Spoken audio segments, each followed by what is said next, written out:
สบายดี FC ทางฝั่งไทยฝั่งลาวนะครับผมวันนี้ก็มาอยู่ในซ่องบ่าวลำซาแนลซึ่งเก่าซึ่งเคยนะครับมาครับพี่น้องวันนี้บ่าวลำจะพามาเบิ่งนะครับตอนนี้ก็คือกำลังเป็นกระแสเนาะเกี่ยวกับนักท่องเที่ยวชาวฝรั่งที่ว่ามาเที่ยวอยู่ในประเทศลาวและมีการเช่ารถมอเตอร์ไซค์เนาะเช่ารถแล้ววันนี้นักท่องเที่ยวฝรั่งทั้งสองเนาะก็ได้ขับรถฝ่าไฟแดงนะครับพี่น้องเนาะซึ่งตรงนี้นะอันนี้ก็คือเป็นภาพเนาะเป็นภาพที่ว่านั่นและชาวฝรั่งเนาะได้ถ่ายรูปเนาะได้ถ่ายรูปไปโพสต์เนาะคืออันนี้ที่ว่าตำรวจลาวเนาะตำรวจลาวก็เรียกเนาะก็เรียกปรับเงินจำนวน 200,000 กีบ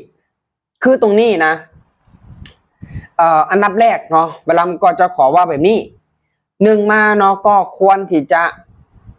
ตักเตือนเนาะอันนี้ไปเรียกปรับเลยนะอันนี้ไปเรียกปรับเลยในจำนวนเงิน200,000 กีบ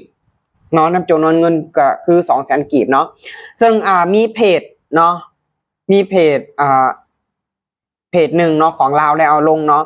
ก็คือฝรั่งถึกปรับเงิน200,000 กีบโทษฐานฝ่าไฟแดงอยู่ปากเซแต่ลาวสงสัยเป็นอย่างตำรวจบ่ออกใบเซ็ตให้ลาวเนาะก็คือในเรื่องของการที่ว่าปรับหมายก็ต้องมีใบเซ็ตหับเงินต่างๆเนาะออกให้แต่ว่าส่วนมากอยู่ในลาวนะถ้าว่ามีการปรับอย่างต่างๆก็บ่มีใบเซ็ตบ่มีนะอันนี้บ่มีอันนี้บ่ลำก็บ่ฮู้คือกันว่าเป็นหยังเพราะว่าอย่างเนาะเพราะว่าบ่ลำก็เคยโดนครั้งนึงนะก็โดนครั้งหนึ่งอยู่ที่แคมป์ของเนาะอยู่ที่แคมป์ของสวรรณเขตบาลัมก็โดนครั้งหนึ่งแต่ว่าตอนนั้นบาลัมบได้ใส่หมวกกันน็อกเนาะแล้วก็อีหยังนั่นแหละบได้ใส่หมวกกันน็อกแต่ก็ปาไปคือกันนะ200,000 ตอนนั้นก็คือ 1,000 บาทเนาะในตอนนั้นและคนต่างประเทศถึกปรับหมายแล้วแล้วขอเนาะแล้วขอบินค่าธรรมเนียมแต่เจ้าหน้าที่บ่เขียนให้ผู้ใช้ Facebook ท่านหนึ่งได้โพสต์ลงกลุ่มระบุว่ามื้อนี้ข่อยได้ขี่รถจักรปากีและถูกตำรวจอย่างถ้าเป็นอังกฤษเนี่ยบารัมก็อ่านบ่ค่อยออกนะครับบารัมก็อ่านบ่ค่อยเก่งเนาะ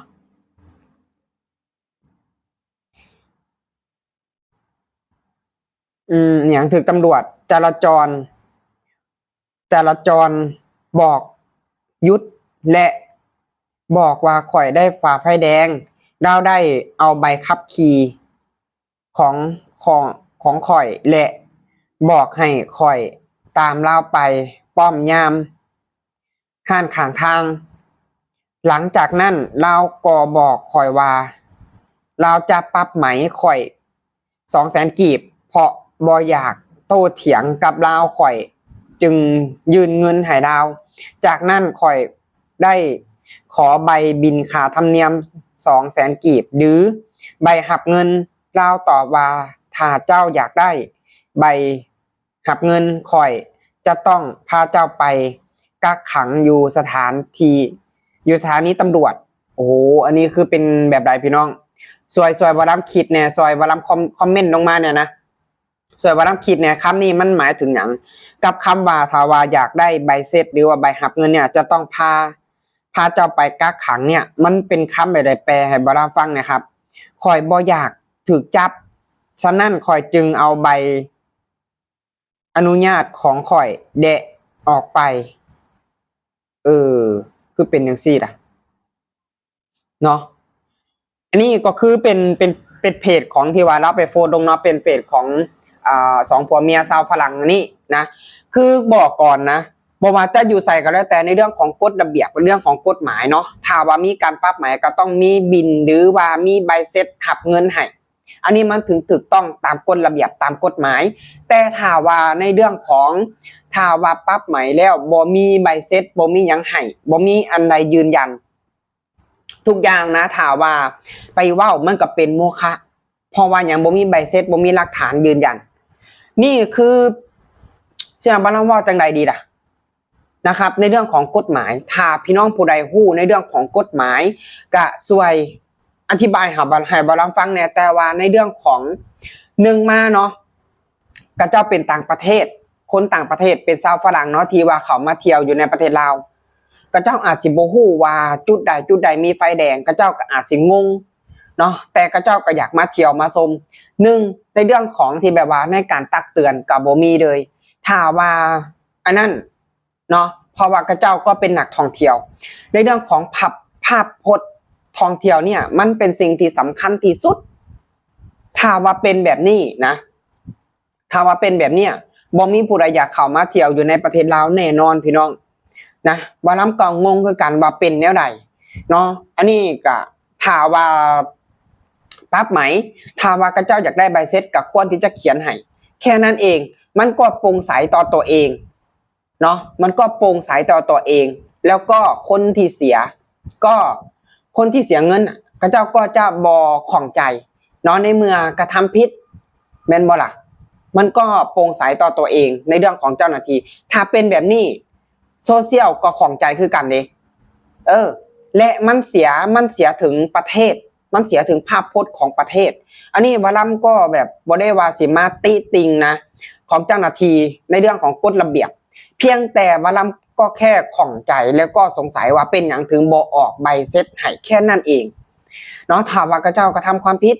แม่นบ่ล่ะในเรื่องของการปรับไหมไม่ก็เป็นเรื่องปกติเป็นเรื่องธรรมดาแต่ว่าในเรื่องของใบเสร็จที่ว่าเจ้าต้องการบ่จำเป็นต้องไปว่าถ้าว่าอยากได้ใบเสร็จถ้าว่าอยากได้ใบบินจะพาไปกักขังอันนี้มันบ่ถูกต้องคำว่าแบบนี้มันบ่ถูกต้องเลยมันเป็นการสิว่าจังไดล่ะช่วยบ่ล่ำช่วยคอมเมนต์บอกว่าล่ำแหน่มันเป็นคำแบบใดแปลแบบใดพี่น้องกับคำแบบนี้มันบ่ถูกต้องนะมันเสียประเทศลาวของเฮานะประเทศลาวของเฮาตอนเนี้ยกำลังแบบดึงดูดนักท่องเที่ยวกำลังต้องการนักท่องเที่ยวนี่สำคัญนะอย่าว่าบ่สำคัญเด้อนักท่องเที่ยวเนี่ยเข้ามาในประเทศลาวเอาเงินเข้ามาในประเทศเฮาก็สามารถมีเงินตรงนั้นมาหมุนเวียนมาพัฒนามาปรับปรุงประเทศลาวของเฮาเห็นบ่ประเทศไทยก็เจ้าต้องการนักท่องเที่ยวนะเพราะหยังนักท่องเที่ยวเนี่ยเป็นจุดสำคัญ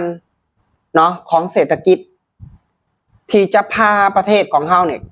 เดินไปข้างหน้าได้กันเพราะวันนักท่องเที่ยวนี่แหละฉะนั้นแล้วบาลัมก็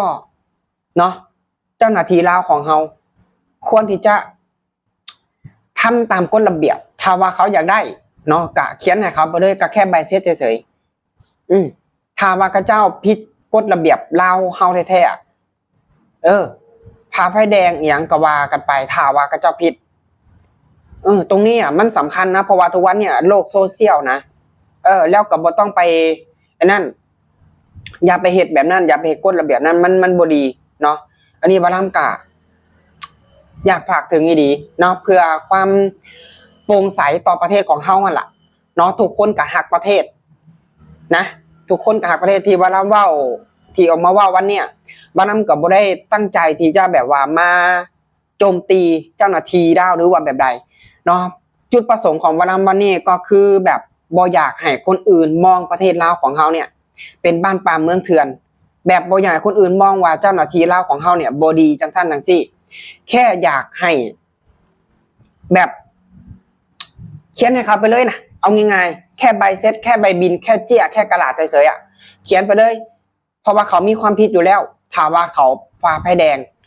แค่นั้นเองเนาะจัดไปเลยทำไปเลยถ้าว่าบริสุทธิ์ใจเนาะจากนี้ก็ขอฝากถึงพี่น้องนะก็ขอขอบคุณพ่อแม่พี่น้อง FC ฝั่งไทยฝั่งลาวเนาะสำหรับคลิปนี้บาลัมก็จะขอฝากกันไปแค่นี้นะครับขอขอบคุณครับผม